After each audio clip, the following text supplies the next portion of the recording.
ముఖ్యమంత్రి గారు ఫీజు నియంత్రణ చట్టం తీసుకొస్తా అని ఆనాడు హామీ ఇచ్చాడు. ఇప్పటికీ అకాడమీ స్టార్ట్ అయినా దాని ఊసెత్తకపోవడం చాలా దురదృష్టకరం. మేము భారత రాష్ట్ర సమితి విద్యార్థి విభాగం నుంచి ఒకటే డిమాండ్ చేయడం జరుగుతుంది. ఖచ్చితంగా ఫీజు నియంత్రణ చట్టం తీసుకురావాలి.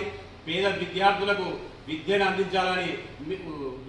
అందించాలని మేము భారత రాష్ట్ర సమితి విద్యార్థి విభాగం రాష్ట్ర ప్రభుత్వానికి డిమాండ్ చేయడం జరుగుతుంది. ఎన్నో మన సిరిసిల్ల జిల్లా వ్యాప్తంగా చూస్తే ఎన్నో పాఠశాలలో అదనంగా దాదాపు అధిక ఫీజులు వసూలు చేస్తూ ఎన్నో ఇబ్బందులు గురి చేస్తున్నారు. అయినా ఈ రాష్ట్ర ప్రభుత్వం కావచ్చు, జిల్లా యంత్రాంగం కావచ్చు, వాళ్ళు ఇంతవరకు స్పందించకపోవడం చాలా దురదృష్టకరం. నిజంగా ఈ డిఓ గారు కావచ్చు, ఎంఈఓ గారు కావచ్చు, ఖచ్చితంగా ప్రతి పాఠశాలను సందర్శించాలని మేము డిమాండ్ చేయడం జరుగుతుంది. అలాగే పాఠ్య పుస్తకాలు అమ్మద్దని రాష్ట్ర ప్రభుత్వము ఆదేశాలు జారీ చేసిన ఈ మన జిల్లా వ్యాప్తంగా ఉన్న కొన్ని పాఠశాలలో ఖచ్చితంగా పాఠ్య పుస్తకాలు అమ్ముతున్నారు. అవిటి మీద చర్య తీసుకోవాలని డిఐఓ గారికి మరి ఎంఈఓ గారికి మేము విజ్ఞప్తి చేయడం జరుగుతుంది.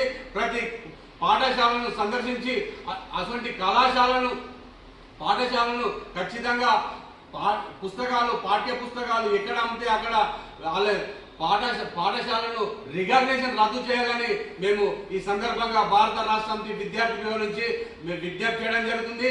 లేకపోతే రానున్న రోజుల్లో పాఠ్య పుస్తకాలు కావచ్చు, అలాగే కొన్ని అధికంగా ఫీజులు వసూలు చేస్తున్న పాఠశాలలు కావచ్చు, అధికారులు స్పందించకపోతే రానున్న రోజుల్లో మేము జిల్లా కలెక్టర్ ఆఫీసును ముట్టడిస్తామని సందర్భంగా తెలియడం జరుగుతుంది. అయ్యా ఎన్నిసార్లు మీకు అలాగే ఇక్కడ కొన్ని పాఠశాలలు షిఫ్టింగ్ పర్మిషన్ లేకుండా కూడా నడవడం జరుగుతుంది. అధికారులకు వెంటనే స్పందించి అవిటి మీద చర్యలు తీసుకోవాలని మేము భారత రాష్ట్ర సమితి విద్యార్థుల నుంచి డిమాండ్ చేస్తున్నాం.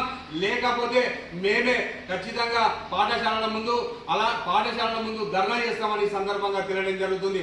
అధికారులకు నిమ్మకు నిన్నెత్తినట్టు చూడడం కాదు, ఖచ్చితంగా పేద విద్యార్థులకు దృష్టిలో పెట్టుకొని విద్యను అందించాలని దృష్టిలో పెట్టుకొని పాఠశాలలు ఖచ్చితంగా అధిక ఫీజులు వసూలు చేస్తున్న పాఠశాలలపై చర్య తీసుకోవాలని మేము భారత రాష్ట్ర సమితి విద్యార్థులను డిమాండ్ చేయడం జరుగుతుంది.